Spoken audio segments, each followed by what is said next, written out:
This is Derek Khanna. I will introduce you. Derek is currently a visiting fellow at Yale Law School in the Information Society Project. Mm-hmm. Okay. I first met him. It's the first time we've met physically, but I first became aware of Derek a few months ago when a report came out that got widely circulated very quickly on the web because it was from the Republican Study Group, and it was about the myths of copyright with a number of proposals for copyright reform, and it was circulating to a large degree because, first of all, it was engagingly written, it was very nicely written, and from a certain point of view, which I'll say is mine, may not be shared, it made a lot of sense. It was really a straightforward exposition of some things that were obvious as soon as the report said them, and some reforms that seemed to be eminently sensible. And it was coming from the Republican Study Group, and so it got a lot of attention, and certainly was very interesting to me. We got to know each other a bit through Twitter and email and the like. Derek has gone on to the most recent project that you've initiated was a White House petition in response to the making illegal of jailbreaking your phones, which is that approximately right? Unlocking your phones, but yeah. Yeah, okay. For use across networks, which was the most popular, most signed White House petition ever. Is that correct? As of then, yeah. It's been surpassed? I think it has been, yeah. Do you know by what? The CISPA one got pretty high, too. Okay. Nevertheless, a massively successful White House petition. And so Derek is going to talk with us about political activism in the age of the net. Great. Okay. Great. Thank you, Derek. Thanks for the introduction. I'm going to quickly go through the copyright memo. I don't want to dwell too much time on it, not because I'm not interested in it, but because I've written about it. I can take questions in the Q&A. But I'd rather talk a little bit about how we kind of connect the dots, because I assume that many of you in this room have kind of a consensus on some things that need to be reformed on technology policy. And the question is, why doesn't Washington get it? And how can we connect the dots between the two?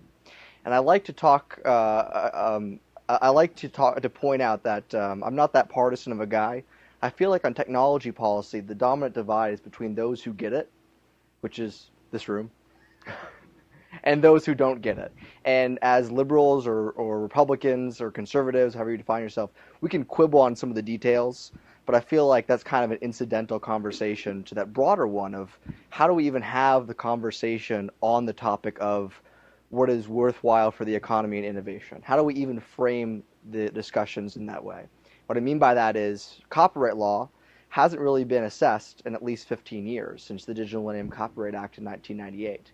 That's evidence of a system that's not even self-questioning. That's not even inquisitive on these issues of tech policy. And so I'm hoping to connect some of the dots for you guys in this room and figure out how you guys can be useful going forward and talk about some of my work. All right.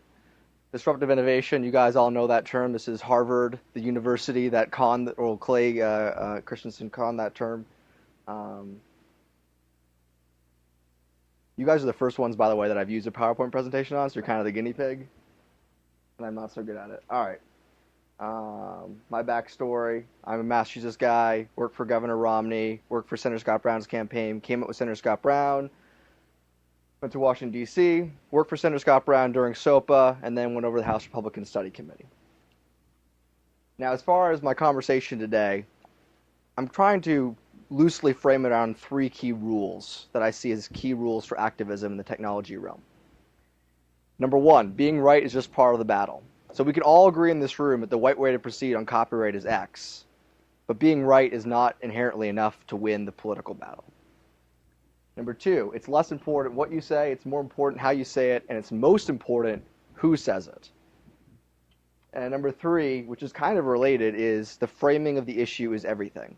Now, what do I mean by framing? I'm going to get to that a little bit later, but it's basically how you present and conceive of the issue in general. So to the layman, the idea of copyright is it's dealing specifically with content. But I think many of us know in this room that the issues of copyright are actually much more, they touch a number of other issues. And so our intellectual framing of an issue like copyright is very detached from the intellectual framing on Capitol Hill. And so that framing is really critical in how SOPA was won and how future battles will be won and lost. So starting out on SOPA. So that quote is from Adam Green. He says, "It's not a battle of left versus right. Frankly, it's a battle of old versus new," which is a similar point to what I'm saying before. Those who get it and those who don't get it. Just pointing out how dramatic of a incident SOPA was for someone who worked on Capitol Hill at the time. Is there was enormous energy behind this. For weeks we had seen the danger clouds growing, but the amount of money that was in favor of SOPA was quite overwhelming. And they had been lobbying on this for about 3 years, and I remember telling all my friends about how terrible this bill was back when it was COICA, and it just seemed like there was no opposition at all. And then out of nowhere in that last month, this real groundswell came of about 3 million people reaching out to their members of Congress, crashing congressional circuit boards and websites, tweeting and Facebooking. Most of us had never seen anything like this ever before. The big thing for me was not only did members come out against this bill, that happens all the time, but members who had come out and were co-sponsoring the bill decided that they were now against their own legislation. That's never happened before to my knowledge, and it was quite astounding. Now, I was very pleased that Senator Scott Brown actually came out against SOPA. He had never co-sponsored SOPA. And there were many members like Senator Scott Brown, but something like 40 or 50 members had actually co-sponsored and actually reversed their decisions. And I wanted to briefly give my perspective on the real story of SOPA. I think there's been a kind of revisionist history in the past year to say that SOPA was a battle of, it was Google. It was Google and Wikipedia and some other big companies that came in and killed SOPA. If you ask anyone who worked on Capitol Hill, they'll tell you the real story. And the real story is 3 million people reached out to the member of Congress and killed this. And it was people like Elizabeth Stark, Alexis Ohanian, Aaron Schwartz.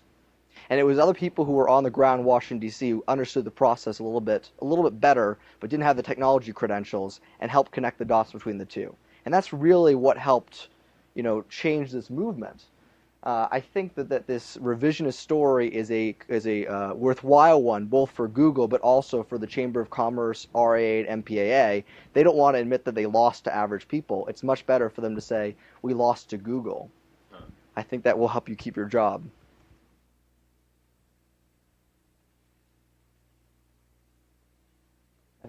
Sorry. I don't know how many of you have seen this video. This is from Mario Salvio at UC Berkeley. It's a really pretty cool quotation. I'm not going to play the video for you, but he talks about how when the system is so awry that you have to throw your gears on the fundamental working of the system and say, I'm not going to take part in the system anymore. And to me, that was what SOPA was. It was 3 million people reaching out to the member of Congress and saying that we're not going to sit passively by. We're actually going to intervene in this process and muck up the gears, as he would call it. So after SOPA, as someone who worked on tech policy, the most common question that I received on any tech bill is this SOPA? And I almost don't know how to respond because I didn't know if they were literally asking if this was SOPA reincarnated or if this is going to piss off people like SOPA. But this is the most common question. And Lufgren had said SOPA was inevitable before it was unthinkable. I think that's a good illustration of it. Now, why do I talk about SOPA in context of what I'm doing and what I'm talking about? Because in SOPA, they mastered all the rules that I'm talking about here. The framing was perfect. The actors who were making the message was perfect. The framing was, this is going to censor the internet. It's actually going to hurt and hinder innovation. And those who were saying it were left, right, and center.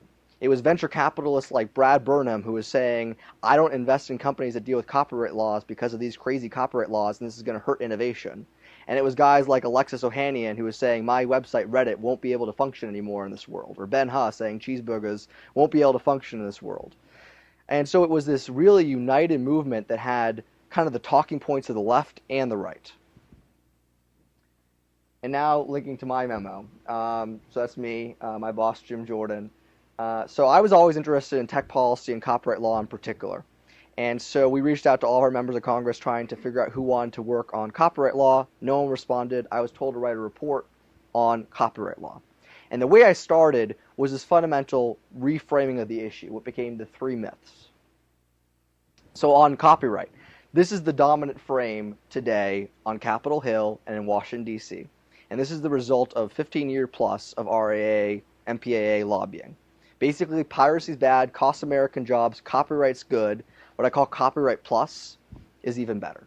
What is copyright plus? Copyright plus is a system that means copyright should go on for life plus 70 years. Copyright Plus is a system that says it's logical for individuals to be liable for $1 billion of damages.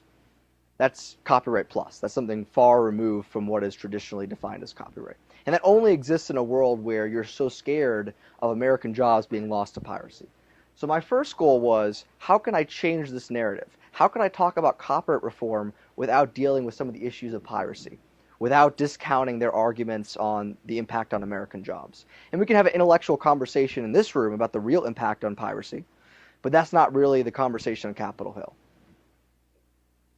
And at CPAC about a month ago, I was on a debate that kind of went like that, where there were 5 people. They all said piracy's bad, costs American jobs, copyright's good. And I went and I said, this is your argument so far, is that correct? They nodded their head.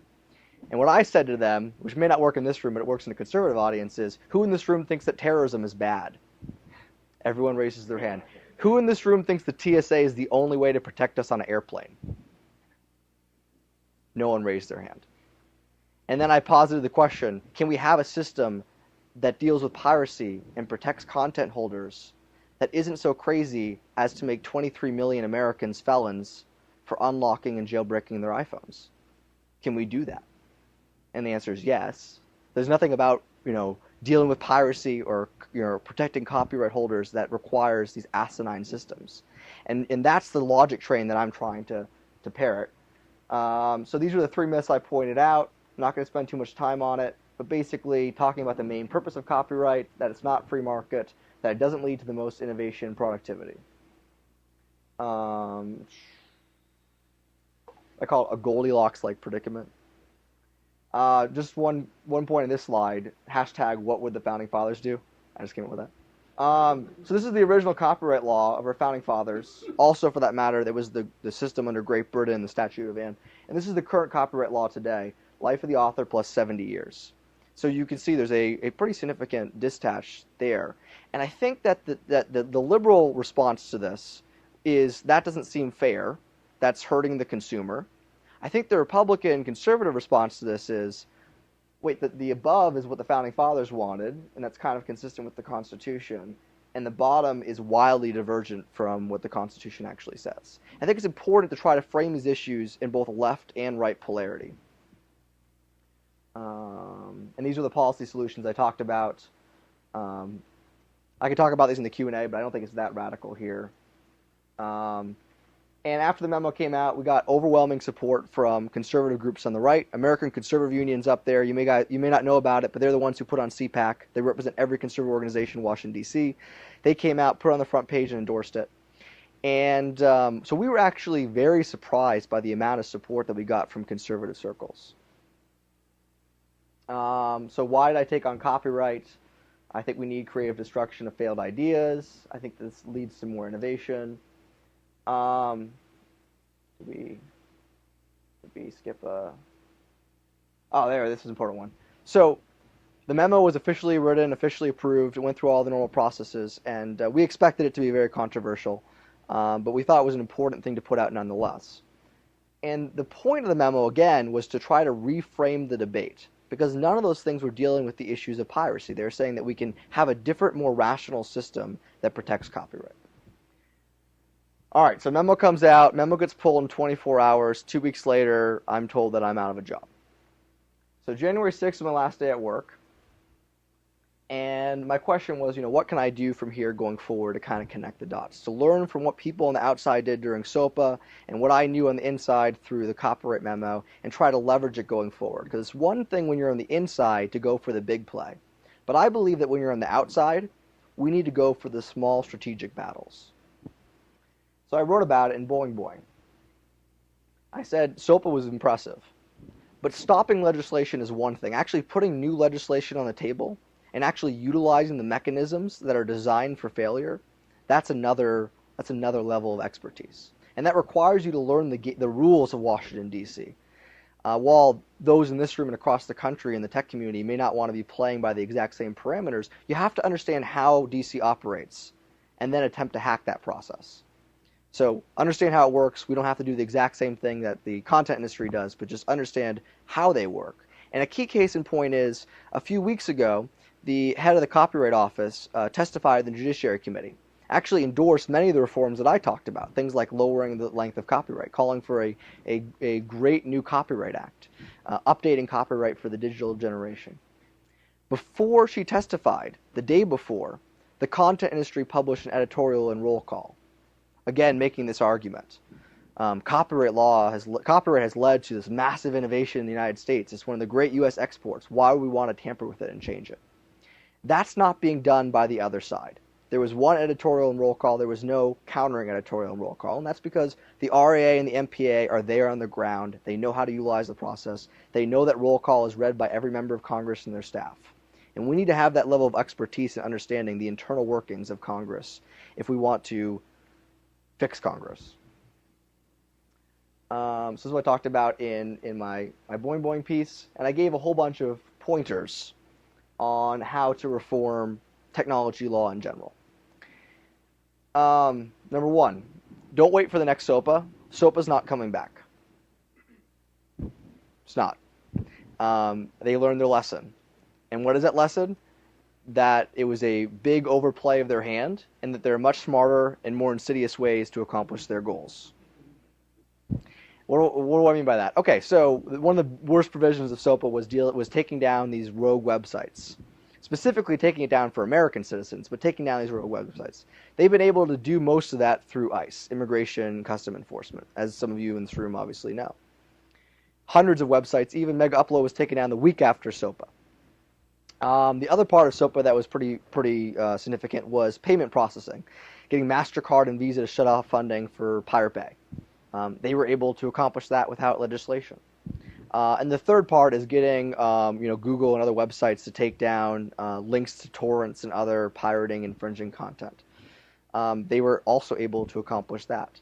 So in a world where they've accomplished those three main goals, why would they try to come up with the next SOPA? That's probably not their design plan. Instead, they're trying to utilize our international trade agreements to lock in intellectual property law going forward, which is what they've been successful in doing. The past 12 international treaties include stock language that basically codifies the Digital Millennium Copyright Act forever. Now, that's a big problem because the Digital Millennium Copyright Act is domestic law, and it should actually, intellectual property law should change as the economy changes. But they were very smart to the point where today this is just stock language that you put in any treaty, and it's going to be in the Trans-Pacific Partnership Treaty. And then some. It's rumored that the Trans-Pacific Partnership Treaty is going to include Life Plus 70, which is a further ramping up of the international treaty system. So if you can do these things through treaty, through the back door, in a way that the American citizens are not really aware of, and in a way that only requires approval from the Senate, or if you're really smart, you do it as an executive agreement, which is the same thing as a treaty, except it doesn't require approval, which is what ACTA was, then you can avoid ever dealing with the SOPA problem ever again. I say that not to disenchant you guys who are waiting on the sidelines for the next SOPA, but to say that we have to be more activist rather than passive if we actually want to help solve the problem. We need to analyze existing law. Before SOPA, there was the DMCA, and the DMCA was extremely controversial when it passed. There are many provisions in the DMCA that are just as odious, or nearly just as odious as SOPA is. Number 4 is my most interesting. Support will require support from both the left and the right, which is again can we frame these arguments in ways that appeal to the left and the right. Number 5, we all have our own issues, pet projects, things that we find particularly interesting, but we need to figure out how we can work together as a collective whole, because that's what SOPA was. SOPA was a broad segment of the American people, a diverse coalition that had never assembled together, coming under one banner.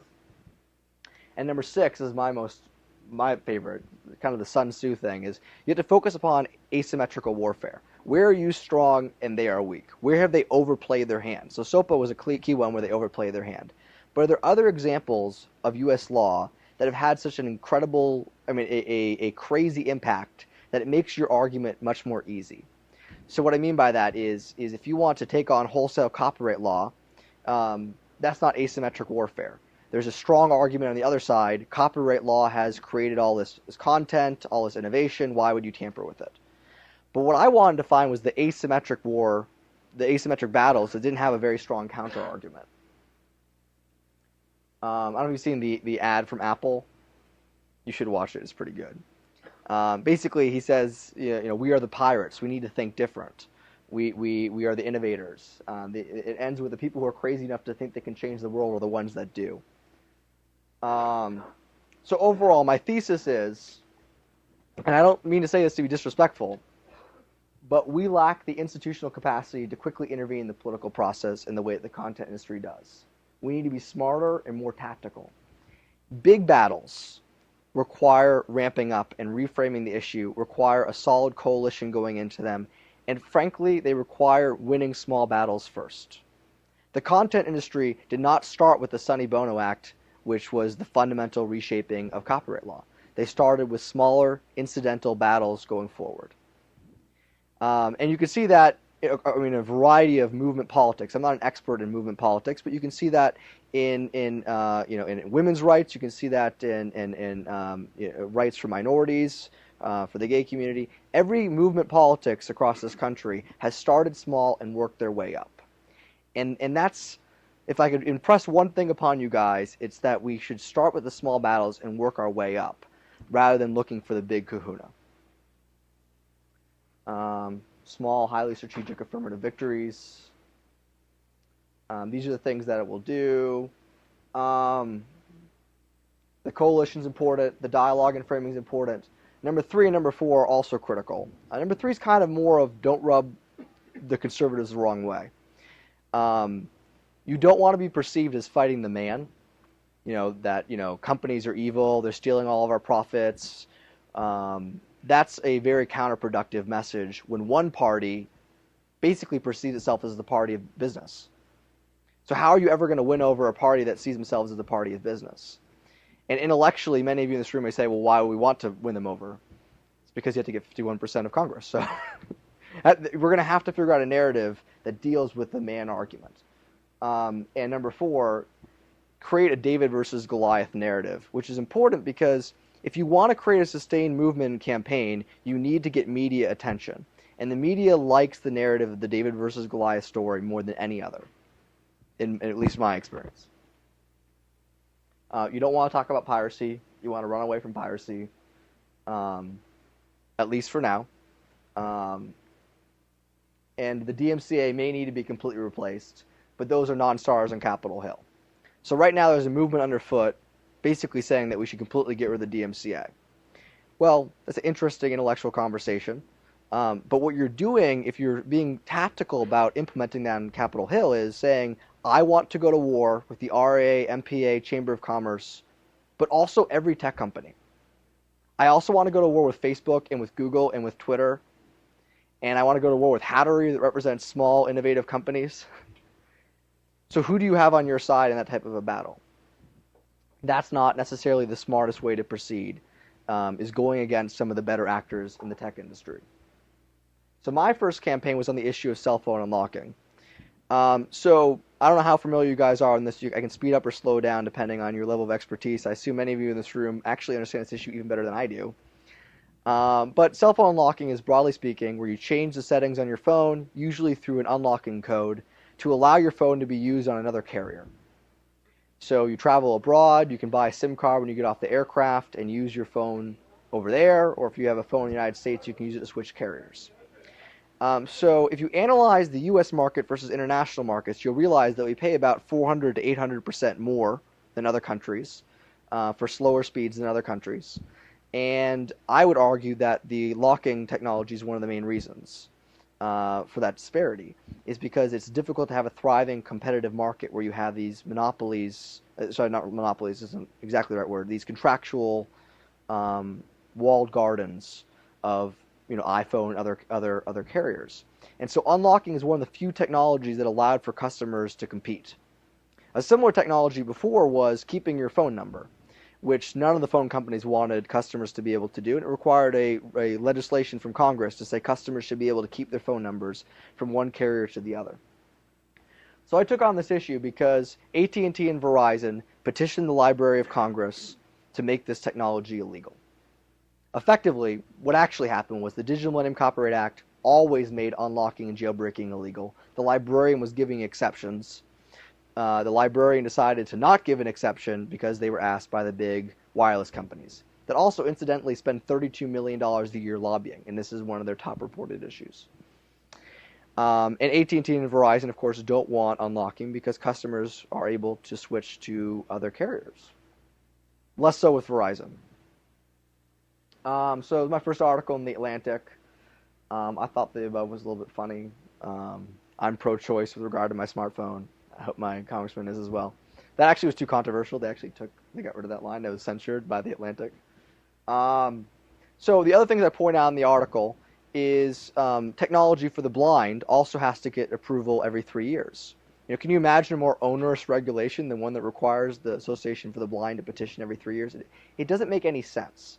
And the idea that Americans can be liable for 5 years in prison for this is a crazy and stark example of how much the copyright system has been abused. And that was one of the reasons I focused on this issue. And I talked about, federal overcriminalization. But overall, I expected this battle to be a tough one. It's a very complicated technological issue that few people actually understand. I mean, I spent most of my conversations and media appearances trying to explain what unlocking is.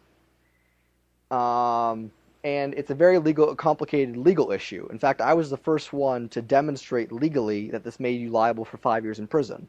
No one had done the legal analysis to find out what the actual penalty was. So people didn't understand it. People didn't understand what it meant. It didn't get any real media attention. The tech blogs aren't real media attention. I mean, it didn't get any mainstream media attention. It had a $32 million industry protecting it, and it had no discernible counter lobby. One of the most unfortunate things about Capitol Hill is whenever you talk about a new policy idea, they always ask where the game board is. Who's on your side? Because I know who's on the other side, but who's on your side? And on this issue, when I talked to congressmen, I said, well, America? Like, innovation, new companies, new market models.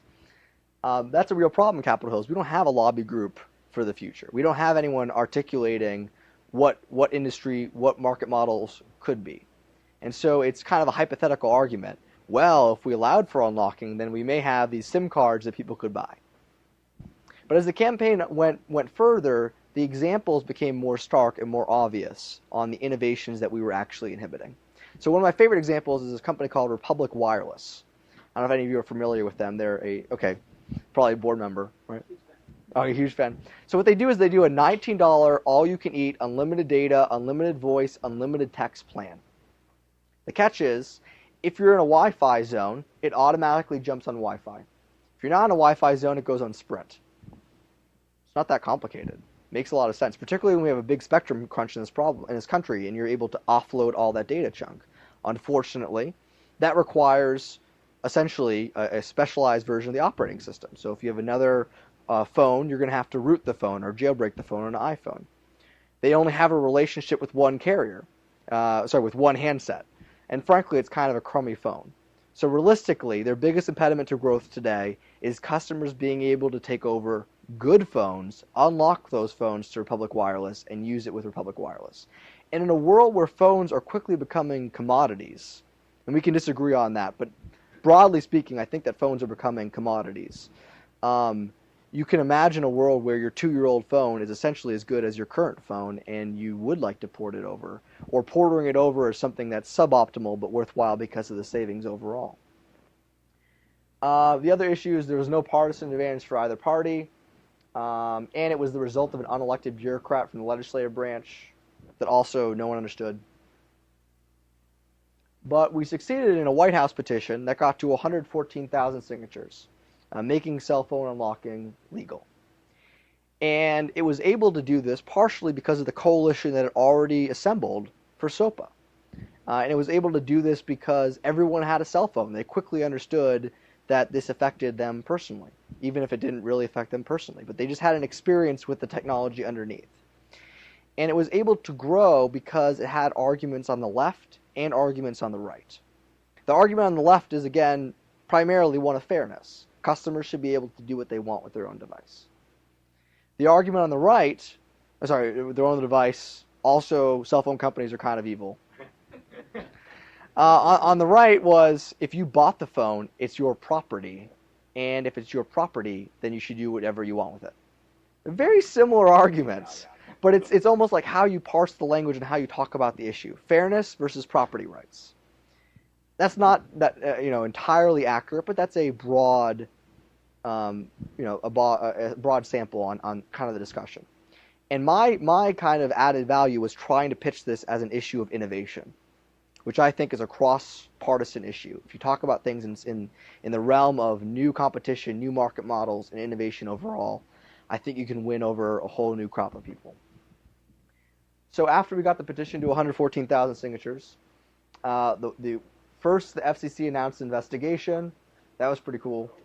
Then the White House came out and endorsed unlocking. The language that I used in my articles were that it's anti-common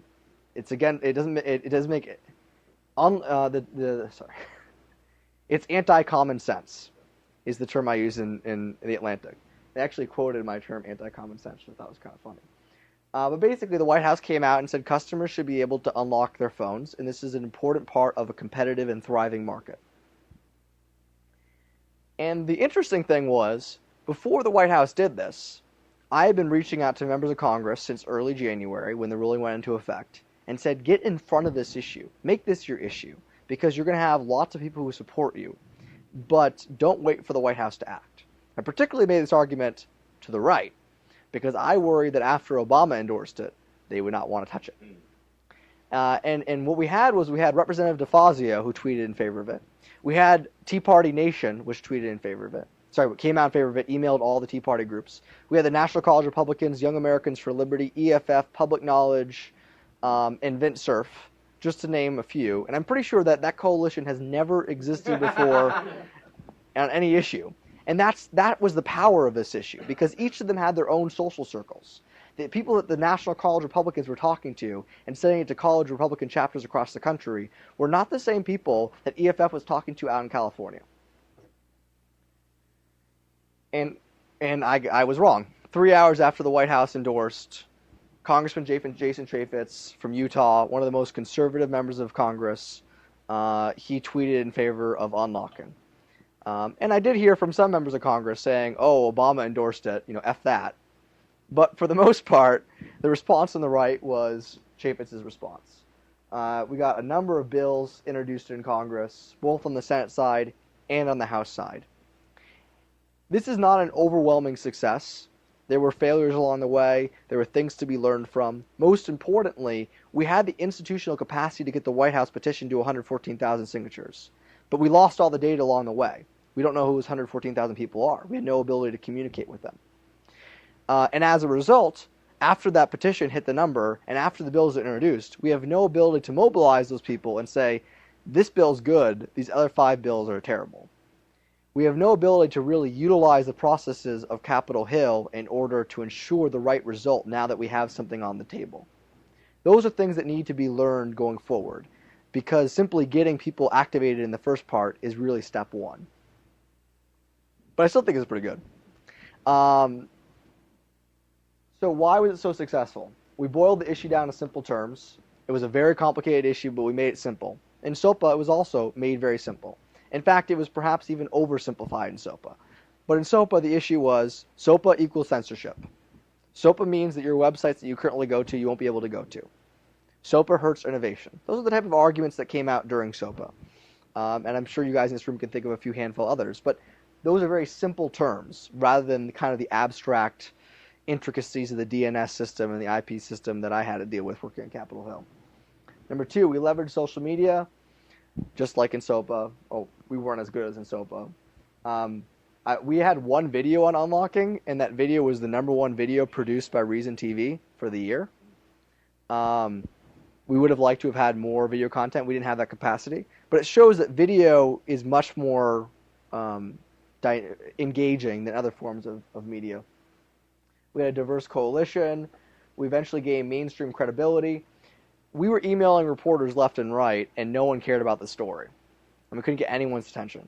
And then the White House petition hit 100,000 signatures, and myself and the other guy, Khanna, we basically had to turn our phones off the hook. I mean, it was CNN and it was New York Times and every outlet across the country that wanted to talk about this issue suddenly.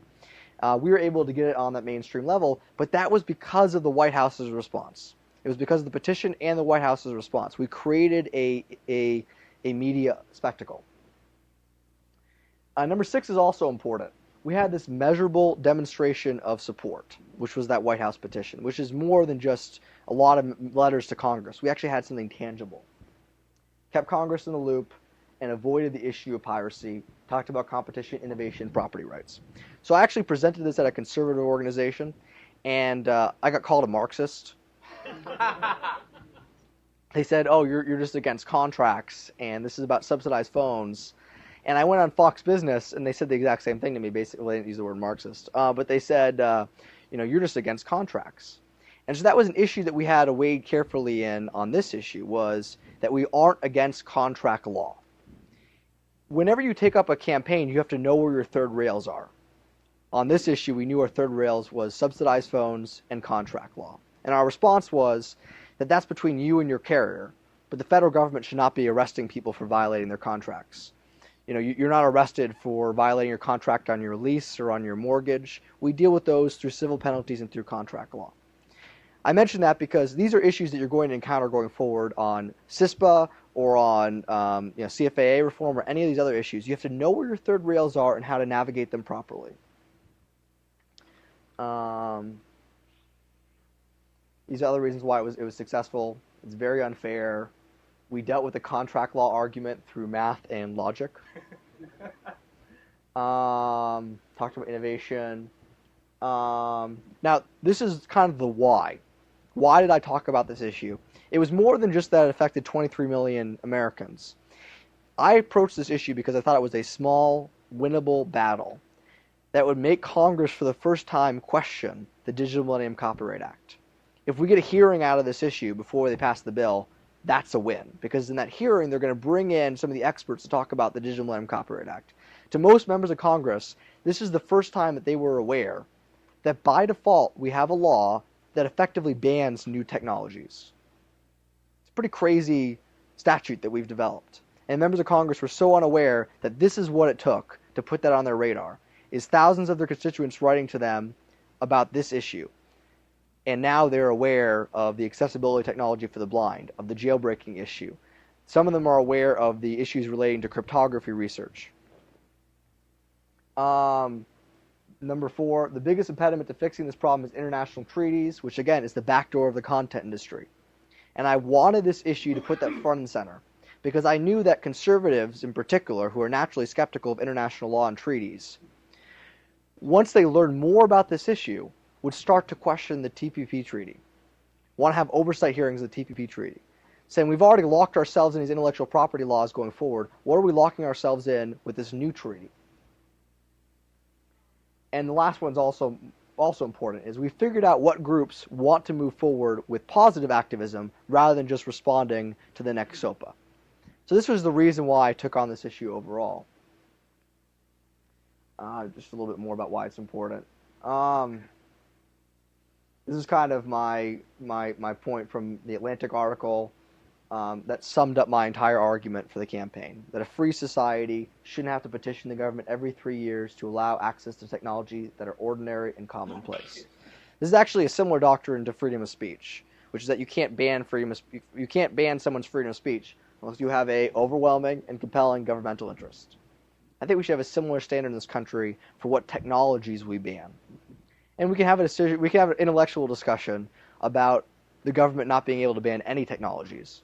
But I think that this is a kind of a middle ground that talks about this argument. And these are kind of my next steps going forward. But I would rather hear some questions from you guys, talk about some of the issues that you're engaged with, such as CFAA reform and CISPA, and see how I could help you kind of leverage my knowledge of DC, issues that you're interested in. I'll say a few words on CFAA just before I go to questions, which is the statute's terrible. It's widely acknowledged as being terrible. I think there's a consensus across the left and the right that it's terrible. But no one's written about it in Weekly Standard or National Review. No one's written about it in some of the Hill or in Politico. And so it hasn't really reached that level of attention to members of Congress. So a real problem with CFAA reform is that most members of Congress who are frankly unfamiliar with technology, their understanding right now of cybersecurity is that the sky is falling. Because I worked in 3 separate Congresses, they're 2-year cycles, 3 separate Congresses, and each Congress we had people talk to us about the new cybersecurity legislation. I mean, there are a whole bunch of different versions of it. And now the CISPA bill. And each time it was saying, the Chinese are stealing billions of dollars of intellectual property. Just about a month ago, members of the Supreme Court, their work accounts, internal deliberations of the Supreme Court were hacked into by Anonymous. Many members of Congress have had their accounts compromised by the Chinese or by other groups. Frankly, many of them deserved it because their default password was on every computer, but it's a side story. But that's what every person in Congress is hearing about cybersecurity. The difficulty with CFAA is that essentially, I don't mean to be flib when I'm saying this, but essentially the arguments for CFAA are we need to reduce the DOJ's discretion. We need to reduce their ability to deal with computer hacking. In Washington parlance, we need to water down computer hacking statutes. That framing is deadly. And I think we're all intellectual in this room enough to know that that's not actually what we're talking about. But until you defeat that framing, we're going to have difficulty with CFAA reform, which we already saw from Goodlatte's bill, which actually made the CFAA worse. And there are a few ways on how you actually accomplish that. I think the easiest way is have a meeting with Chairman Rogers or John McCain or the other hawks on cyber issues, the ones who have been telling these members of Congress that the sky is falling, and convince them that the CFA needs to be reformed. Convince them that we can more accurately target hacking through a statute that is narrowly tailored towards that objective, rather than one that makes everyone in the United States a criminal. And if you have someone like John McCain or Chairman Rogers or Mac Thornberry making these arguments on the right, accompanied by other guys on the left, that's an argument that helps to defeat that narrative. Because if it's Chairman Rogers, the chair of the Intel Committee, who's saying that this is actually going to help us deal with computer hacking, then it's not watering down computer hacking statutes. And I'll take questions from you guys.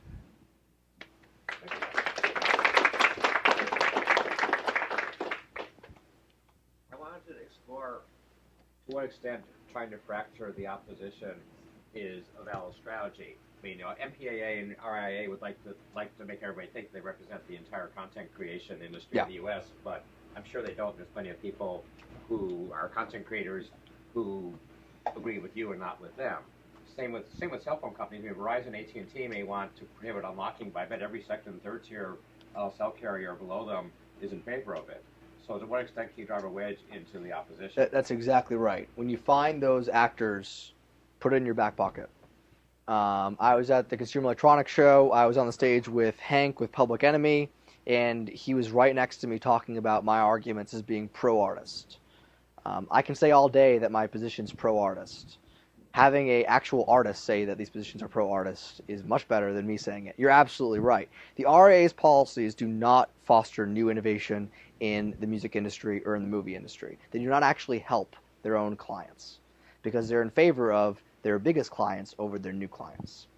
And on the issue of the unlocking, there are over 100 wireless carriers in this country, and we were able to get, I think it's 100 of them on our side, leaving AT&T and Verizon on the other side, which carefully wedged the issue as the big companies versus all the innovative companies or small businesses. So you're absolutely right. So at the beginning, you sort of framed this as, people who understand technology, seem to get it and come out with, Maybe it's just self-referential, but well, and so I mean, I guess that kind of framing is perhaps a sort of an optimistic framing mm-hmm. that suggests that if we can educate people, that then they might take more common sense approaches to dealing with technology on the legislative end. So I guess yes and no, because if you're ignorant on Capitol Hill, that means that you listen to people that you trust. And unfortunately, the MPA and RAA and Chamber of Commerce are the ones that people on Capitol Hill trust on content issues. So that ignorance means that they're not going to question that logic. But I guess I want to push a little more cynically to say, what's your sense about people on Capitol Hill who, regardless of whether they're ignorant or not, that even if they were educated and understood exactly what the technology, how it works and what it means, that ultimately what they care about is that the RIAA and MPAA know people who can give them money, and ultimately that's what's important, is the re-election cycle, and ultimately getting the technology right or wrong is less important than ensuring that your coffers are full. Well, I didn't mean to imply that everyone on Capitol Hill is ignorant. There's many members of Congress who get it, and there are some members of Congress who get it and do exactly what you're saying. So Marsha Blackburn comes to mind. She's from Nashville, Tennessee. I'm sure she understands these issues. She's on the other side of the issues. She called my paper radical. That's her perspective. So there are people on the other side who do get the issues. But for the most part, you have Zoe Lufgren, Jared Paulus, Darrell Issa, Chaffetz, Senator Moran, Senator Wyden.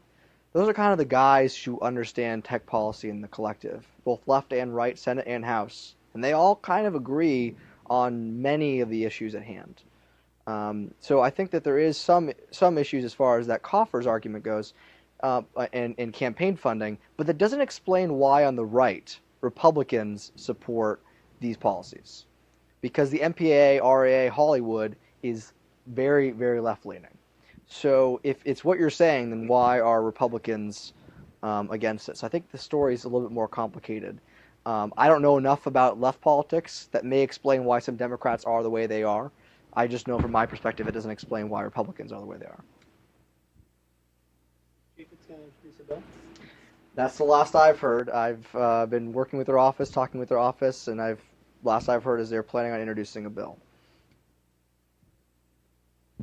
Why is the RIA and the MPAA so politically powerful? I mean, I've heard a lot of arguments saying, look, the tech companies in terms of market capitalization are so much larger. They're like, well, Google and Apple probably each have enough cash on hand to buy the entire recording industry, but they don't seem to have the political power. Is this just your lack of experience? So I'm not an expert on this. There's people who know these issues better. But AT&T and Verizon are both the top 10 lobbying companies in the United States. They spend $32 million. If I remember correctly, Google spends $6 million. Google is the number 2 biggest company in the United States, right? Or up there, depending on how you rank it and see who's paying what taxes offshore. They're a big company. AT&T and Verizon are not nearly as big. So it's where you place your priorities, right? And no tech company really had a DC presence until Microsoft. When Microsoft was about to be broken up, they suddenly decided that they needed to invest in lobbyists. And they stayed in DC, and since then other companies have also done so, but none of them have really done so to the extent that Microsoft has. So I would argue that in general, tech companies do not spend comparable resources to the content industry or anywhere near close, particularly given their overwhelming size. So either in dollars to dollars or in percentages. So if Silicon Valley really decided that's what they wanted to do, they could do so. The other problem is that what you find is a lot of these tech companies, because they know that they're new to the game, they're very careful in the battles that they wage. So if you're a tech company and you figured your way through patent law, why would you want to reform patent law? If you're Apple or Microsoft or even Google, why would you want to reform patent law? Now you know as these companies how screwed up patent law is, but you've invested so much money in your current system to manipulate patent law, to survive patent law, that there's no incentive for you to be saying we should have wholesale patent law change. That was my initial thoughts. Oh, the other problem is the RAA and MPAA, their funding mechanism is in such a unique way that they kind of only exist for this purpose. So when they sue kids and they make $1 million, that $1 million doesn't go back to the artists. It goes back to their coffers to pay for new lobbyists. When Spotify entered the United States, there was like a 4-year negotiation period, and that was mainly quibbling, to my understanding, over equity, because the content company said, if you want to enter the United States, you have to give up equity in your company, which is kind of, in my mind, extortion. And Spotify entered the United States and gave away 8% of their equity to the record companies. Now, those record companies have told me that none of that money will ever go back to the artists. So these are ways that are kind of self-funding this lobbying campaign, whereas the tech industry, in Seattle, they have to justify, should we be spending this much money on lobbying through Microsoft or with Google. So it doesn't have the same funding stream. You mentioned about international trade agreements and how the myth that's been spurned is that it hurts U.S. innovation. I'm originally from Pakistan. I spent about 23 years of my life there, and piracy is rampant. As in, I had a phone call with a friend of mine last week who said the submarine cable got cut and the telco blocked in torrents, and he couldn't watch an episode of Game of Thrones. And so my argument to you is none of those people would pay for this content in the current business model anyways. Yeah. But I've seen how it does affect U.S. innovation, as in these are massive number of consumers that consume this content never paid for any of this. Yeah. And so I'm wondering if you have any thoughts on or what you said about how it doesn't hurt innovation or how it's a myth kind of thing. Well, I didn't mean to say it was a myth. Piracy is real. But in those examples, those aren't textbook lost sales because they wouldn't have bought the content anyways. And we have intellectual conversations in this room on the impact on piracy. My point is on Capitol Hill, it's a non-starter. Piracy is real, costs millions of American jobs. If you do anything that threatens that, you're kind of out of luck. So I'm not quibbling with whether or not there is a problem with piracy, but I think that the obsession with piracy is the problem. So I did a few years in retail, which was terrible. I advise everyone to do a few years in retail so that way they decide everything else from the rest of their life is better. And we'd have on the wall the shrink rate, the amount of merchandise that was going to walk out of that store. There's about 5%, the store I went to, which is actually pretty good. So the idea that in the record industry or the movie industry, any piracy is the sky falling is kind of it's erroneous. Every industry deals with theft. Every industry deals with these problems. And in the case of retail, they've actually paid money for the garment, so they actually are. It's a net. It's a different economic equation. So they're actually merchandise is walking out of there that they've actually it has a physical product to it. So that's my point on piracy, is that piracy is real, but if your conversation's only on the topic of piracy, that doesn't justify a copyright term of life plus 70 years, or these fair use laws that are absurd. And what happens is these fair use laws are so absurd that if you have a new business model that deals with content, one side of the Rubicon is you have this profitable, thriving business model named Aereo. The other side of the Rubicon is you're liable for $1 trillion in damages. So, and you don't always know where that line is. That line's defined by the courts. Could you imagine going to a venture capitalist and saying, okay, so there's like a 50% chance here that we have this brilliant product, or a 50% chance that we're going to be bankrupted in courts. That's not how innovation happens. That's a chilling effect upon innovation. So that's my argument. About the role of public interest groups like EFF and public knowledge, and how you see them fitting into where you'd like the small incremental movements on Capitol Hill to go? Yeah. So I'm big fans of public knowledge and EFF. Their interest is in talking about all the issues that affect innovation and technology. And I think that you need something to supplement that. So public knowledge puts out a lot of good bill text, how you could actually introduce a bill tomorrow to fix this problem. That's awesome. But we need something more strategic to be taking some of the activists and the players already out there in the community to engage through the kind of lobbying processes. I say lobbying with tongue, because I don't like lobbying. I think that there's lobbying 2.0 that you can utilize here. But I don't think EFF has done some of that. But there's other organizations and people that can mount these kind of grassroots campaigns on these niche issues. What? I fix it? We're very actively mobilizing hundreds of thousands of service techs on these kinds of issues. And we can talk jobs in every area. I mean, there's lots of jobs out there for people that are unlocking phones. You got Recellular in Ann Arbor, Michigan, unlocking 5 million cell phones a year. I mean, they employ hundreds of people. It's very easy that local level look at the jobs on local level and then build it up. Cool. A more generic or strategic question. We've been talking a lot about McAfee and framing, and I completely agree with it. It's super important. But you were mentioning how critical it was for the cell phone movement that you got to that sort of visually magic number on the petition, and then all of a sudden the media wanted to talk to you, et cetera, et cetera. And that makes sense. What I'm wondering is, seen in conjunction with the Sun Tzuian, let's accumulate a series of small winnable victories rather than going for the grandstand play. Are you going to run into a sort of what have you done for me lately thing? Like, let's say that the next thing, whatever it is, you get to 100,000, like, well, 100,000, we've seen that before. Like, if you want to take our calls, receive our calls this time, it needs to be 150,000. And then the next time it needs to be 2, et cetera. And so will you have to keep winning bigger and bigger?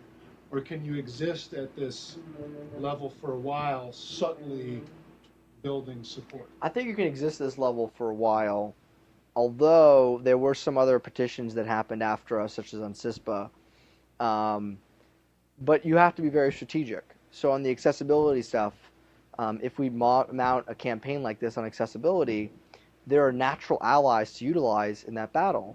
The Association for the Blind and Associations for the Deaf are just natural allies. And if you hit that 100,000 barometer on that, and the White House has to weigh in about why we're denying persons who are blind and deaf technology that can help them, I mean, good luck to them. And if we're very lucky, we get a hearing on that issue. And so I feel like there's ways to continue on some of these small issues if you're strategic about it. But then, you are going to have to move up to some bigger battles. I mean, you want to take on CFAA reform. That's a big battle. That could be a year or 2 year or 5 year battle. But I think this is going to be, step one in a longer term process on that road. About multi-stakeholder relationships in terms of the U.S. When they went for WICIT, they advocated for this, but domestically it's been very difficult to form. And so, like the CCI for copyright has a multi-stakeholder relationship, and with the MPA and the ISPs, there's also Gigi Sohn's in part of it from public knowledge and stuff like that. What the importance of such a relationship is, or what your thoughts are on it? I know Gigi pretty well. I mean, you need to have as many allies in the community as possible, and gain from their expertise. So Gigi's been doing this a lot longer than I have. There's technology, legal scholars who know these issues better than I do. But you need people who can kind of connect the dots too. So again, on the unlocking issue, I feel like one of my added values was demonstrating that this make you liable for 5 years in prison. That required an added level of legal analysis. That I was able to accomplish because of the multi-stakeholders, because I knew other people who could confirm my analysis and could say, if I got challenged on it, I could point to a Harvard professor, a Yale law professor, a Stanford professor, and a few other professors to say, like, don't take my word for it, we have all these other people in the community. So I think that there's rules for all these different did that answer your question? So my point was that instead of fighting all these big people and raising, being on one side rather than working with them, and then finding a better way to move forward, because like Gigi's working with AT&T, Verizon, and the MPA, and representing a really good front for the consumers. I think that there are times where you can work with them. So an issue that's near and dear to my heart is the issue of alien works. I don't know how familiar all of you guys are with alien works, but essentially, when copyright, there was a period of time where these copyrighted goods went in the public domain. And then the Sonny Bono Act, they decided to take those goods in the public domain and put them back under copyright. And as a result of that, but also other issues, but a large part of that, we don't know who their descendants are today who should inherit those royalties. And so as a result, they're called the alien works because no one can use them, no one can benefit from them. You mean orphan works? Orphan works. Sorry, that's exactly what I meant. Sorry. Okay. Orphan works. Someone's going to tweet about that. So that's a problem where our interests are aligned with the RAA's, or I would argue not necessarily, yeah, we're aligned at least with the RAA's interest, which is that they want these holders to be compensated and want more content. We want more content to be available. We may quibble about how to do it, but if people in the RAA wanted to work with me on Orphan Works, that's terrific. We have about 8 minutes left, and there are a whole bunch of questions. So. I've heard some discussions about the internet freedom movement as being sort of analogous to the environmental movement in the 60s and 70s in terms of people on different issues but not having formed under a coherent banner. Yeah. Do you think that metaphor is accurate? How would you frame it? I'm not an expert on the environmental movement, but I think there's lessons to be learned from all these movement politics issues. MoveOn.org was the first group that utilized online tools for movement politics. And since then, there have been many others. MoveOn.org actually was, I think, in 1998. They were over Bill Clinton's impeachment. Many people don't know that. So there's a lot of lessons to be learned in the environmental movement. It could be one of them, although I would wonder what went off the rails and what could be learned from their successes and their failures. Because I think that in the past 10, 15 years, there hasn't been very much progress on their front. But I think that all these movements can teach us positive things. I'm interested in those Republican groups that endorsed your copyright memo, and the Republicans who call you a Marxist and got you fired. Is there a schism in conservative thinking about copyright reform? And it looks like there is. And how does that map onto the schism in the Republican Party trying to regroup after the last election? So I haven't seen so much of a schism. I mean, I know the guys who call me a Marxist, and it wasn't an intellectual argument. I was told to come to this meeting, call you a Marxist. So the best argument I've heard, and I'm always interested in counter arguments. The best argument I've heard against the memo is the natural rights argument, which is that copyright should exist forever. The federal government shouldn't be touching it. It existed before the Constitution. The federal government shouldn't be involved. You can't limit copyright. That's an intellectual law school journal argument. It's just not the art. It's just not the system that we've adopted, either in the United Kingdom, or Great Britain, or in the United States. It's actually an argument that our founding fathers rejected. They rejected it on the national level. They rejected it in 14 colonies and then states. They rejected it at the Supreme Court level. So that's the natural rights counter argument that I've heard. So I don't see the schism so far. But there are conservatives who supported your memo. Absolutely. So does that give hope to a left-right coalition for copyright reform? I think so. Is there any realistic hope there? You say we don't have any of the email addresses of the people who signed the petition. Yeah. Is there a growing coalition where we do have email addresses, where we have some organization? So we have no organization to do that. I would like to build that. I've been trying to figure out funding to do that. But again, that's a long-term battle. It's one thing for me to write that memo when I was in Congress because we had 175 members who could theoretically support that the next day. And I thought that was a worthwhile coalition to move forward on these issues on. But out of Congress, that's a longer-term battle, and that's going to require developing the apparatus on, because you're talking about many $billion of assets at stake. I mean, if the RAA estimates that the impact of my reforms would cost their industry $10 billion, why wouldn't they spend $1 billion lobbying? Oh, I'm sorry. Yeah, so talking about the email addresses, so you don't have those 114,000 email addresses, but the White House does. So did you get any conservative pushback for using the White House petition platform? I got some pushback. I don't know how much of it was conservative pushback. I got a lot of privacy pushback. But yeah, there were some conservatives who didn't want the White House to have their email information. We win small battles, and then the other side, whatever that other side might be, then follows up with something more drastic. And my example here is the recent Supreme Court ruling on first doctrine. Yeah. First sale doctrine. We don't know yet what the content owners are going to do next, but it's probably going to be drastic. So when we make small strides, how can we defensively prepare for the next big, terrible thing that's going to come out? Is there anything we can do to prepare? So that's a good point. So we should be willing to pay defense even on the big battles, but we need to be strategic on the offensive battles. I'm not sure if I buy your premise that they're going to introduce, if they're going to try for a sustained push to reverse the first sale doctrine, that Kurt's saying. But yeah, you do need to have your eyes open. But if you want to take on a big battle like on CISPA, without that coalition, it's difficult. So right now with the CISPA stuff, it seems like it's you shouldn't pass CISPA because of the privacy concerns, and I get that. But cybersecurity versus privacy, cybersecurity probably wins. You need to figure out a strategic argument that says this has privacy concerns and this is ineffective to deal with cybersecurity optimally, and here's a better solution. So that's kind of what I meant.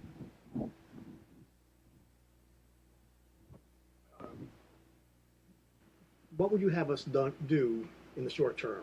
Do you have anything in particular that we can engage in or push forward? Sure. I mean, so my short-term goals are I want to figure out what actors who rose up during SOPA would like to be part of a new moving coalition going forward to fight on these small-scale battles. And we have a website which is called legalizedtech.com that we haven't launched. And its premise is just that technology that doesn't have an infringing purpose should be legal, which I think is a interim battle along the way. But if you're interested in kind of connecting those dots, connect with me. If you're interested in helping with some of these campaigns, or if you think that accessibility technology for the blind is important, those are kind of the next battles that I'm mounting up for. Thank you very much. What food?